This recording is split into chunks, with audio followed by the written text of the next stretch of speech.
Oggi in studio l'avvocato Alberto Teso. Avvocato, buongiorno. Buongiorno. Lei è consigliere comunale nel comune di Musile di Piave. Sì. Sabato scorso ha presentato presso il Consiglio Comunale un ordine del giorno. Di che cosa si tratta? È un ordine del giorno a mio avviso molto importante, è stato anche votato all'unanimità, quindi questo significa che è stato condiviso da tutti, sia dalla maggioranza che dall'opposizione, e ha un contenuto significativo proprio in questo periodo, tra l'altro così difficile. L'obiettivo è quello di ridurre i costi della politica. Noi sentiamo parlare molto spesso dei costi di tutto il sistema politico e spesso ci focalizziamo sul costo dei parlamentari, delle grandi strutture. In realtà buona parte di questi costi sono collocabili in una situazione di secondo livello, cioè non sono gli organi politici diretti, quelli che noi votiamo, che costano di più, ma costano di più gli organi che sono stati nominati da questi organi politici.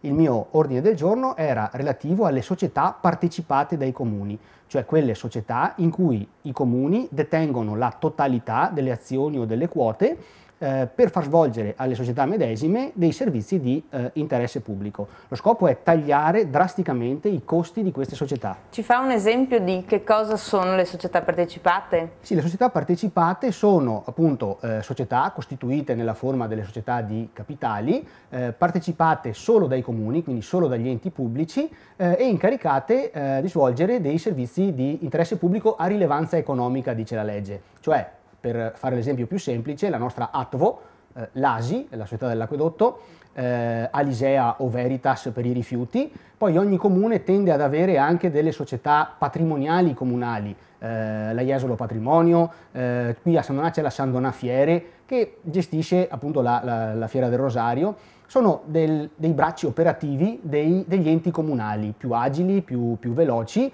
separati dal comune ma totalmente controllati dal comune medesimo. A quanto ammontano questi costi? I costi sono molto ingenti. Per il San Donatese io ho fatto dei conti di massima, anche perché non è molto facile recuperare i costi di questi consigli di amministrazione.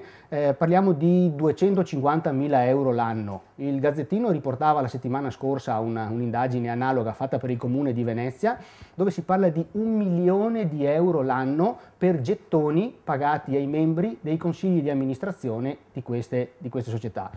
Il problema fondamentale è che questi consigli di amministrazione, non voglio dire che non servono a niente, ma servono veramente a molto poco.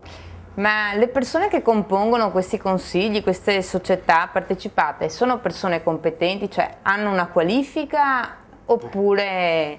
Questa è una domanda abbastanza difficile perché sì, è impossibile generalizzare. Possiamo dire che molto spesso le nomine purtroppo vengono fatte su indicazioni politiche, quindi spesso si scelgono e si votano persone perché indicate dai partiti, senza entrare nel merito della loro preparazione specifica. Posso essere anche più preciso perché nell'ordine del giorno che abbiamo votato all'unanimità a Musile, ripeto, è stata inserita una precisazione proprio del Consiglio Comunale in base alla quale il Consiglio si impegna e dà mandato al Sindaco affinché le nomine vengano fatte anche verificando le capacità e la preparazione specifica di ogni singolo consigliere. Mi sembra anche giusto. Sì, per evitare in sostanza che questi gettoni di partecipazione, che non sono, si parla di 1.000 euro al mese per ogni persona all'incirca, poi diventano il doppio per i presidenti, per evitare che questi gettoni siano compensi a segretari di partito, a funzionari di partito, a soggetti che erano candidati da qualche altra parte e non sono stati rieletti e quindi li si ricicla. Insomma, il problema fondamentale è questo: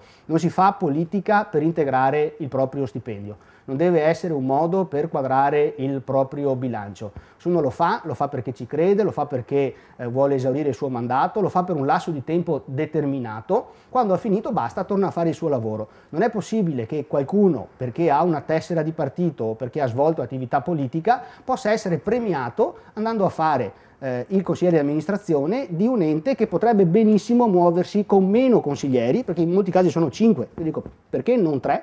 O perché non un presidente unico, se le funzioni sono così ridotte? Ci sono anche persone molto preparate, per carità, non dico di no, però le scelte non vengono spesso fatte in base alla preparazione, ma in base alle indicazioni politiche. Avvocato, noi la ringraziamo anche per aver fatto questa proposta e ci rivediamo la prossima volta per sapere anche com'è andata. Molto volentieri. Grazie mille.